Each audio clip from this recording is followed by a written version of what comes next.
गौतम साहब, आप सनातन महासंघ के संस्थापक हैं। ठीक इसी तरह से दिल्ली में भी सनातन रक्षक दल की शुरुआत हुई, आज नींव रखी गई है और ये आपके कर कमलों द्वारा हुआ है। इस विषय में क्या कहें? देखिए, ये बहुत अच्छा प्रयास है। ऐसे जितने भी प्रकल्प हो सकते हैं हमको इस देश के कोने कोने में चाहिए, क्योंकि भारत एक बहुत बड़ा देश है। लेकिन समस्या ये है कि अभी भारत में 10 राज्यों में सनातन को मानने वाले, राम और कृष्ण की उपासना करने वाले अल्पसंख्यक हो गए हैं। हमारी संख्या दिनों दिन घटती जा रही है, डेमोग्राफी पूरी चेंज हो रही है और हमारे घरों में एक डंडा तक नहीं है। और एक समुदाय है, उनके घरों में गोला बारूद है, असला है, अवैध है, वैध है, सब कुछ है और हम डिफेंस की स्थिति में आज नहीं है। तो सनातन रक्षक दल का तात्पर्य है रक्षा से। तो आदरणीय नमन जी ने जो ये पहल की है यहाँ पर दिल्ली में, रोहिणी में, ये पहल मैं समझता हूँ देश के हर सनातन धर्मी को, जो भी इस पहल को कर रहा है उसके साथ तन मन और धन जो भी उसके पास है, किसी के पास धन होता है, किसी के पास तन से बहुत एनर्जी से काम कर सकता है और कोई दूर से बैठ के मन से भी कर सकता है। तो जो जैसे कर सकता है उनका सहयोग करे, ऐसे और लोग तैयार हों। तो यही है इस विषय पे। तो विषय पर बात करें कि जो हमारा एक सनातन धर्म का एक वर्ग है, वो हमारे देवी देवताओं को मनुष्य के रूप में देवी देवताओं का आकार लेते हैं या उनकी तरह बन जाते हैं और वो नाचते हैं, डांस करते हैं। इस विषय पर क्या कहें? ये तो समस्या की बात है। ये हम लोगों की बेवकूफ़ी, हम लोगों की अकर्मण्यता, हम लोगों की मूर्खता का परिणाम है, दुखद परिणाम है। लेकिन इस पर आज हमको चिंतन करने की ज़रूरत है कि कोई भी व्यक्ति कैसे कृष्ण के कपड़े पहन करके सड़क पे नाचने लगता है। हमारे धर्माचार्यों को, हमारे संत समाज को, हमारे साधु संतों को, हमारे पीत वस्त्रधारी और अग्नि वस्त्र, काषाय वस्त्रधारी सन्यासियों को इस पर अपनी आवाज़ मुखर करनी होगी। हमारे कथावाचकों को अपने मंचों से सनातन धर्मियों से आह्वान करना होगा कि कोई भी कृष्ण के कपड़े पहन करके ना नाचे, कोई भी राम के कपड़े पहन करके सड़कों पे ना नाचे, कोई भी शंकर भगवान की ड्रेस पहन करके नाचे नहीं। हमारे देश को आज़ाद हुए लगभग 78 वर्ष हो गए हैं और इस तरह की चर्चाएं हर वर्ष हर आयोजनों में की जाती हैं। आखिर कब तक हमें ये सब झेलना? जब तक अंतिम सनातन धर्मी इन सिद्धांतों को जीवन में पालन नहीं करेगा तब तक हमको करना होगा। और ये एक युद्ध है, ये एक लड़ाई है, वैचारिक लड़ाई है ये। क्योंकि देखिए, पौधा जो होता है, जो धान होती है, जो फसल होती है, एक एक पौध लगानी पड़ती है, तब जाकर के 6 महीने के बाद किसान के लिए खुशहाली का अवसर आता है कि उसकी फसल तैयार हो गई। लेकिन झाड़ झंकाड़ को, खरपतवार को कहीं बोना नहीं पड़ता, वो स्वतः ही उग जाती है।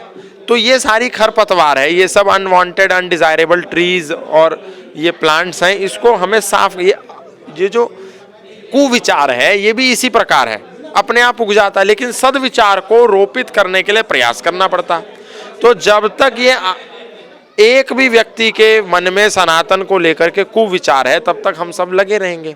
हमारे जैसे कितने थे लगे हुए थे, आकर के मिट गए, खप गए। आदि गुरु शंकराचार्य आए कुविचार को मिटाने के लिए और सद्विचार को संचालित करने के लिए अपना सब कुछ दे दिया। स्वामी श्रद्धानंद ने दे दिया, गुरुदत्त विद्यार्थी ने दे दिया, महर्षि दयानंद ने दे दिया, पंडित लेखराम ने दे दिया है, राजीव दीक्षित ने दे दिया और अभी आगे आने समय में पता नहीं कितनों को देना पड़ेगा। तो ये तो जब तक खत्म नहीं होगा तब तक हम लगे ही हैं। तो परंपरा है हमारी। आज के युवा के अंदर एक फीलिंग आ गई है कि वो विवाह नहीं करना चाहता। हाँ, मतलब विवाह अकेला रहना चाहता है, परिवार से, अपनों से, माता पिता से, रिश्ते की वैल्यू खत्म हो गई है और विवाह नहीं करना चाहता। 40 साल का हो गया है, 45 साल का हो गया है। ये मनोवृत्ति मेल में भी है, फीमेल में भी। ये एक्चुअली ये जो पाश्चात्य कुसंस्कृति है वहां से ये आया हुआ है। पाश्चात्य जगत में लोग ऐसे ही थे, ना कोई संबंध, ना कोई रिश्ता, ना कोई आपसी भाईचारा, कुछ नहीं होता था वहाँ। ना बच्चा ना बच्ची, नींद आए अच्छी, उस कॉन्सेप्ट पे वो लोग चलते थे। आज हम भी इसी कॉन्सेप्ट पे चल रहे हैं। तो ऐसा नहीं है, गृहस्थ जो है ये हमारे यहाँ बड़ा अनिवार्य बताया गया है। ये होना चाहिए सद्विचारों से मिलकर के, जिनके गुण आपस में मिलते हों, कन्या और पुरुष का, उनके साथ विवाह करें और आगे अपना जीवन यापन करें। लेकिन गुण मिलते हों, ऐसा नहीं वो एक उत्तर है और एक दक्षिण है। जब ऐसा होता है तो कुछ समय के बाद डिवोर्स हो जाते हैं। तो नौजवानों को अपना जीवन साथी चुनने से पहले विशेष रूप से इन सिद्धांतों पर, इन विचारों पर बल देना चाहिए कि जो जिसके साथ मैं जीवन के आने वाले 50, 60, 70 वर्ष रहने वाला हूँ, इससे मेरे विचार मिलते भी हैं या नहीं मिलते। यदि नहीं मिलते तो फिर हमें स्किप कर देना चाहिए और फिर दूसरा कोई ऐसे व्यक्ति ढूंढना चाहिए, लेकिन करना तो चाहिए। आप अभी युवा हैं और बहुत अच्छी जानकारी सनातन के बारे में देते हैं, लेकिन एक युवा वर्ग ऐसा है जो अपने परिवार के रिश्ते, माता पिता से रिश्ते, बहन भाइयों से, समाज से रिश्ते तोड़ रहा है, एकल जिंदगी जी रहा है। वो 5 डे जॉब करता है और 2 डे वो जाके अदर स्टेट में जाकर नशा या अलग तरह की मस्ती करता है। उन युवाओं को क्या कहेंगे? मैं उनको यही कहूँगा कि आप रिश्ते बचाइए, परिवार बढ़ाइए और गले से लगाइए। ये 3 सिद्धांत हम यदि जीवन में नहीं अपनाएंगे तो आने वाले समय में तो हम वैसे ही खत्म हो जाएंगे। सबसे पहले हम पे कोई भी संकट आता है तो उसमें यदि कोई हमारे साथ खड़ा होता है तो वो हमारा पिता है, हमारी माँ है, हमारा परिवार है। उसको यदि हम तिरस्कार कर देंगे तो कैसे काम चले? ये ऋण है हमारे ऊपर। ये क्यों हो रहा है आपको मालूम है? हमारे यहाँ जनेऊ संस्कार की एक परंपरा थी, यज्ञोपवीत। ये यज्ञोपवीत जब तक हमारे कंधे पर था तब तक हम अपने परिवार के साथ रहते थे, हम अपने माता पिता का आदर करते थे, हम अपने गुरुजनों का आदर करते। अब यज्ञोपवीत उठा करके फेंक दिया। आप बोलेंगे यज्ञोपवीत से क्या लेना देना? यज्ञोपवीत में 3 धागे होते हैं। एक धागा होता है वो है मातृ पितृ ऋण का द्योतक, यानी कि वो संकेत है कि मेरे कंधे पर माता पिता का ऋण है। दूसरा धागा है आचार्य ऋण, कि मेरे को जिन्होंने पढ़ाया, मेरे को जिन्होंने बढ़ाया, मेरे को जिन्होंने आगे बढ़ाया, उनका भी ऋण मेरे कंधों पर है। इससे उऋण होना है, यानी इस कर्ज से मुक्त होना है। और जो तीसरा धागा है वो है देव ऋण। अभी ये वायु है, वायुदेव है, इसको हम प्रयोग कर रहे हैं, इसका भक्षण कर रहे हैं, इसको प्रदूषित कर रहे हैं, लेकिन इसको देने की कभी सोच ही नहीं रहे। इसीलिए हम लोगों क्या देव यज्ञ होता था। सुबह उठते थे, हम यज्ञ करते थे, यज्ञ में ओम स्वाहा आहुति डालते थे, घृत जब डालते थे तो उससे वायुमंडल शुद्ध होता है। आज हम क्या सोचते हैं? आज हम सोचते हैं अरे इसमें कौन डालेगा 100 ग्राम घी, इसको तो हम ही नहीं खा जाएंगे, तो हम पुष्ट हो जाएंगे। ये हम सोचते हैं, हमारी परिकल्पना।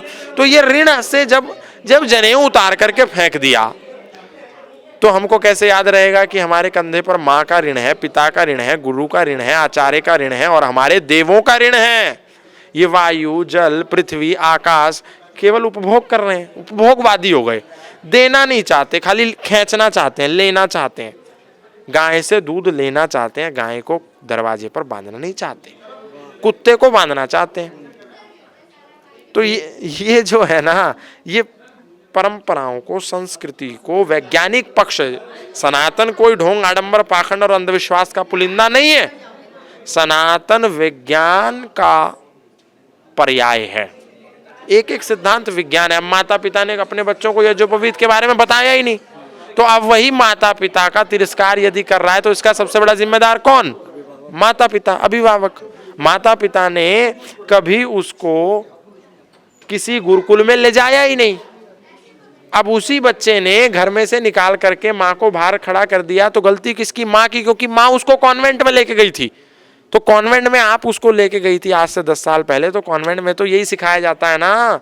वहाँ तो कोई पिता नहीं, कोई माता नहीं, वहाँ तो केवल एक चर्च में फादर है।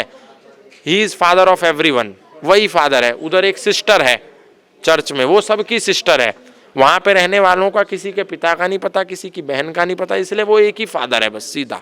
एक और अंतिम प्रश्न। हाँ। जैसा कि आपने बताया कि जो हमारे ब्राह्मण होते हैं विवाह करते हैं, तो वो विवाह लंबी आयु तक चलते हैं, 60 साल 70 साल। लेकिन आजकल का युवा जो है जब विवाह करता है तो उनके तलाक की जो नौबत है और तलाक के केस है वो न्यायालयों में पेंडिंग है, अधिक मात्रा में बढ़ते जा रहे हैं। बिल्कुल। इस विषय में उन युवा दंपतियों को और अभिभावकों को क्या कहें? मैं ये कहूँगा पेशेंस।